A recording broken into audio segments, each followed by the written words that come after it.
வணக்கம். கதிரவன் நியூஸின் மதிய நேர பிரதான செய்திகள். முதலில் தலைப்புச் செய்திகள். இலங்கையில் ஏற்படும் பாதிப்பு, நாடாளுமன்றத்தில் அதிரடி அறிவிப்பு.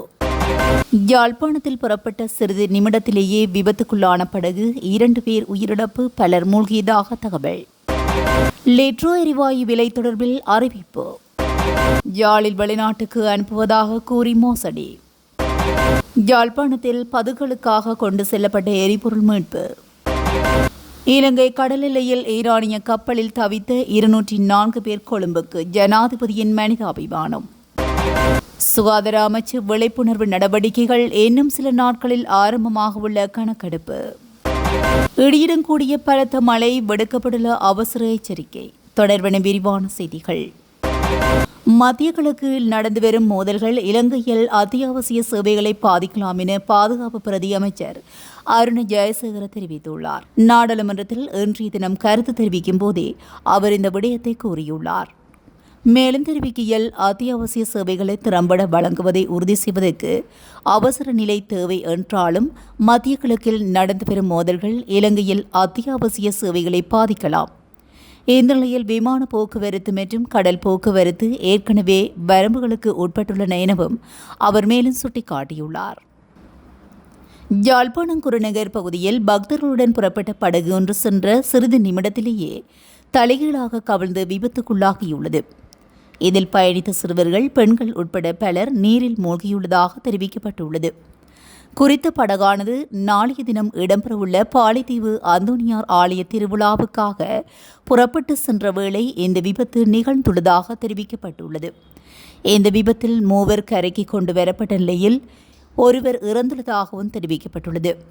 இதேவேளை 2 யாழ் போதனா வைத்தியசாலையில் சிகிச்சை பெற்று வருவதாகவும் செய்திகள் தெரிவிக்கின்றன. ஏனையவர்களை மீட்கும் பணியில் கடற்தொழிலாளர்கள், படகோட்டிகள் ஈடுபட்டுள்ளதாக தெரிவிக்கப்பட்டுள்ளது. இந்த நிலையிலேயே யாழில் பக்தர்களுடன் புறப்பட்ட படகு விபத்துக்குள்ளானதில் சற்று முன்னர் 2 உயிரிழந்துள்ளதாகவும் தெரிவிக்கப்பட்டுள்ளது. இதேவேளை 2 வைத்தியசாலையில் சிகிச்சை பெற்று வருவதாக தெரிவிக்கப்பட்டுள்ளதுடன் பலர் மீட்கப்பட்டுள்ள நிலையில் படகில் பயணித்தவர்கள் எண்ணிக்கை தெரியாத நிலையில் கடலில் மூழ்கியவர்களை மீட்கும் பணிகள் அப்போதைய கடற்தொழிலாளர்களால் தொடர்ந்து முன்னெடுக்கப்பட்டு வருகின்றது. மார்ச் மாதத்துக்கான உள்நாட்டு எரிவாயு விலையில் எவ்வித மாற்றமும் மேற்கொள்ளப்பட மாட்டாது என லிட்ரோ எரிவாயு நிறுவனம் அறிவித்துள்ளது. அதேவேளை பிப்ரவரி மாதத்திலும் எரிவாயு விலையில் திருத்தங்கள் எதுவும் மேற்கொள்ளப்படாத நிலையில் 2வது மாதமாக விலையில் மாற்றமின்றி விற்பனை செய்யப்பட உள்ளது. நிர்ணயிக்கப்பட்ட விலையின் அடிப்படையில் சந்தையில் எரிவாயு சிலிண்டர்கள் பின்வரும் விலைகளில் விற்பனை செய்யப்படும் என லிட்ரோ எரிவாயு நிறுவனம் அறிவித்துள்ளது. அதன்படி 12.5 kilogram cylinder 3690 ரூபாவுக்கும், 5 kilogram cylinder 1482 ரூபாவுக்கும், 2.3 kilogram cylinder 694 ரூபாய் சந்தையிலும் தட்டுப்பாடின்றி எரிவாயுவை விநியோகிப்பதற்காக எடுக்கப்பட்டுள்ள நடவடிக்கைகள் குறித்து லிட்ரோ நிறுவனம் மேலும் தெரிவித்துள்ளது. மார்ச் மாதத்துக்காக மொத்தமாக 38,000 மெட்ரிக் டன் எரிவாயு ஊர்ஜிதம் செய்யப்பட்டுள்ளதாகவும், இதில் முதற்கட்டமாக 7,800 மெட்ரிக் டன் எரிவாயு ஏற்கனவே நாட்டுக்கு வந்தடைந்துள்ளது. எஞ்சிய 30,200 மெட்ரிக் டன் எரிவாயுவை ஏற்றிய கப்பல் தற்போது மாலைதீவு கடற்பரப்பில் தயார் நிலையில் உள்ளது. அங்கிருந்து தேவையான கையிருப்பு உடனுக்குடன் நாட்டுக்கு கொண்டு வரப்படும் என்றும் லிட்ரோ எரிவாயு நிறுவனம் அறிவித்துள்ளது. இதன் காரணமாக பண்டிகை காலங்களில் எரிவாயு தட்டுப்பாடு ஏற்பட வாய்ப்பு இல்லை என நிறுவனம் உறுதிபட தெரிவித்துள்ளது. யாழ்ப்பாணத்தில் வெளிநாட்டுக்காக அனுப்புவதாக கூறி பெண்ணொருவரிடம் சுமார் 30 லட்சம் ரூபாய்க்கும் அதிகமாக வைத்திய தம்பதிகள் ஏமாற்றியுள்ளதாக பாதிக்கப்பட்ட பெண்ணின் தரப்பில் அவரது சகோதரியால் போலீசில் முறைப்பாடு பதிவு செய்யப்பட்டுள்ளது. இது தொடர்பில் மேலும் தெரிய வருகையில், குறித்த வைத்திய தம்பதிகள் தனது அக்காவை வெளிநாடு அனுப்புவதாக கூறி 2 வருடங்களாக கம்போடியா நாட்டில் தடுத்து வைத்துள்ளனர். எனது அக்காவை போன்று மேலும் பலர் அங்கு தடுத்து வைக்கப்பட்டுள்ளதாகவும், அவர்களுக்கு உணவு மற்றும் தங்கும் உரிமைய முறையில் ஏற்படுத்தி கொடுக்காத காரணத்தினால் பலர் அடிமைகளாக அங்கு வேலை செய்வதாகவும் தெரிவித்துள்ளனர். குறித்த வைத்திய தம்பதியினர் நீர்கொழும்பில் வசிக்கும் இன்னும் ஒரு தரப்பினர் ஊடாக ஆட்களை திரட்டி வெளிநாடுகளுக்கு அனுப்புவதாக மோசடி வர்த்தகத்தில் ஈடுபட்டு வருகின்றனர். தனது அக்காவை போன்று மேலும் பலர் வெளிநாட்டுக்கு அனுப்புவதாக கம்போடியாவில் தடுத்து வைக்கப்பட்ட நிலையில் குறித்த வைத்திய தம்பதியினரை கைது செய்து சட்டத்தின் முன் நிறுத்த வேண்டும் என்றும் பாதிக்கப்பட்ட பெண்ணின் தங்கை கோரிக்கை முன்வைத்துள்ளார். யாழ்ப்பாணத்தில் பதுக்கல் மற்றும் கள்ள சந்தையில் விற்பனை செய்வதற்காக கொண்டு செல்லப்பட்ட சுமார் 500 லிட்டர் மண்ணெண்ணெய் அதனை கொண்டு சென்ற வாகனம் என்பன கைப்பற்றப்பட்டுள்ளது.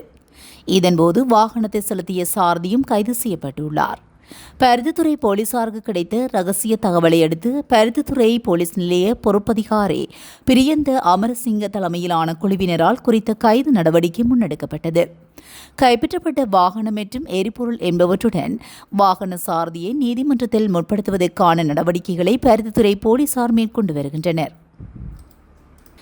இலங்கையின் கடல் எல்லைக்கு அருகில் நங்கூரமிடப்பட்டுள்ள ஐரிஸ் புசேஷியரின் என்ற ஈரானிய கப்பலில் பயணித்தவர்களில் 204 பேர் கொழும்பு துறைமுகத்துக்கு அழைத்து வரப்பட்டுள்ளனர். உரிய நடைமுறைகளை பின்பற்றி ஏனையவர்களும் துறைமுகத்துக்கு அழைத்து வரப்படுவதாக கடற்படை ஊடக பேச்சாளர் தெரிவித்துள்ளார். துறைமுகத்துக்கு அழைத்து வரப்பட்டுள்ள ஈரானியர்களை வெளிசர கடற்படை தளத்துக்கு அழைத்து செல்ல நடவடிக்கை எடுக்கப்பட்டுள்ளதாகவும் கடற்படை ஊடக பேச்சாளர் கூறினார். அங்கு அவர்களுக்கான மருத்துவ பரிசோதனைகள் முன்னெடுக்கப்படும் என கடற்படை ஊடக பேச்சாளர் குறிப்பிட்டுள்ளார். இந்நிலையில் ஈரானின் 2வது குறித்த கப்பலை திருகோணமலை துறைமுகத்துக்கு பாதுகாப்பாக கொண்டு செல்ல தீர்மானிக்கப்பட்டுள்ளதாகவும் ஜனாதிபதி அனுரகுமார திசாநாயக்க தெரிவித்துள்ளார். குறித்த ஈரானிய கப்பலில் 208 பேர் பயணித்ததாகவும் குறிப்பிடப்பட்டுள்ளது. கொழும்பு துறைமுகத்தில் அழைத்து வரப்படுவோரில் 53 அதிகாரிகளும் 84 கெடட் அதிகாரிகளும் 48 சிரேஷ்ட மாலுமிகளும் 23 மாலுமிகளும் உள்ளதாகவும் தெரிவிக்கப்பட்டுள்ளது. பாதுகாப்பு மற்றும் கடல்சார் நிலைமைகளை ஆராய்ந்து இந்த தீர்மானம் எடுக்கப்பட்டுள்ளதாகவும் ஜனாதிபதி அனுரகுமார தெரிவித்துள்ளார். இதேவேளை இந்திய பெருங்கடலில் அமெரிக்க நீர்மூழ்கி கப்பலால் தாக்கி மூழ்கடிக்கப்பட்ட ஈரானிய போர்க்கப்பல் தொடர்பான தேடுதல் நடவடிக்கையில் இந்தியாவும் இணைந்துள்ளதாக தெரிவிக்கப்படுகின்றமை குறிப்பிடத்தக்கது. இலங்கையில் மக்களின் வாய்வழி சுகாதார நிலையை மதிப்பிடுவதை நோக்கமாக கொண்டு மார்ச் மாதம் 10ஆம் தேதி முதல் 5வது தேசிய வாய்வழி சுகாதார கணக்கெடுப்பு முன்னெடுக்கப்பட உள்ளது. ஒவ்வொரு 10 ஆண்டுகளுக்கும் ஒருமுறை இத்தகைய கணக்கெடுப்புகளை நடத்துமாறு உலக சுகாதார நிறுவனம் பரிந்துரைக்கின்றது. அதுக்கு அமைய இம்முறை கணக்கெடுப்பு முன்னெடுக்கப்படுகிற நிலையில் இந்த தரவு சேகரிப்பு நடவடிக்கைகள் 2026ஆம் ஆண்டு மார்ச் மாதம் முதல் நவம்பர் வரை இடம்பெற உள்ளன. நாடளாவிய ரீதியிலுள்ள அனைத்து மாவட்டங்களையும் உள்ளடக்கும் வகையில் பாடசாலை மாணவர்கள் மற்றும் முதியவர்கள் உள்ளிட்ட பல்வேறு வயதினரிடமிருந்தும் தகவல்கள் திரட்டப்பட்டுள்ளன. எதிர்கால தேசிய வாய்வழி சுகாதார கொள்கைகளை வகுப்பதற்கும் தடுப்பு திட்டங்களை திட்டமிடுவதற்கும் தேவையான முக்கிய தரவுகளை பெறுவதே இதன் முக்கிய நோக்கமாகும். பொதுமக்களிடையே இது குறித்து விழிப்புணர்வை ஏற்படுத்த சுகாதார அமைச்சின் பல் மருத்துவ சேவைகள் பிரிவு மற்றும் ஊடக பிரிவு இணைந்து விசேட கலந்துரையாடல்களை ஏற்பாடு செய்துள்ளன.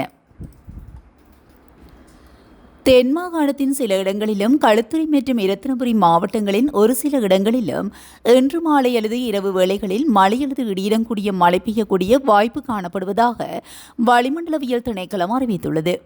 நாட்டின் ஏனைய பிராந்தியங்களில் பிரதானமாக சீரான வானிலை நிலவக்கூடும். அதேவேளை மத்திய சபரமுவ, வடக்கு, வடமத்திய, வடமேல் மற்றும் ஊவா மாகாணங்களில் சில இடங்களில் அதிகாலை வேளையில் பனிமூட்டமான நிலை எதிர்பார்க்கப்படலாம். இதனால் அதிகாலை வேளைகளில் வாகனங்களை செலுத்தும் சாரதிகள் அவதானத்துடன் இருக்குமாறு கேட்டுக் கொள்ளப்படுகின்றனர். நாட்டை சூழவுள்ள கடல் பிராந்தியங்களை பிரதானமாக சீரான வானிலை நிலவும்.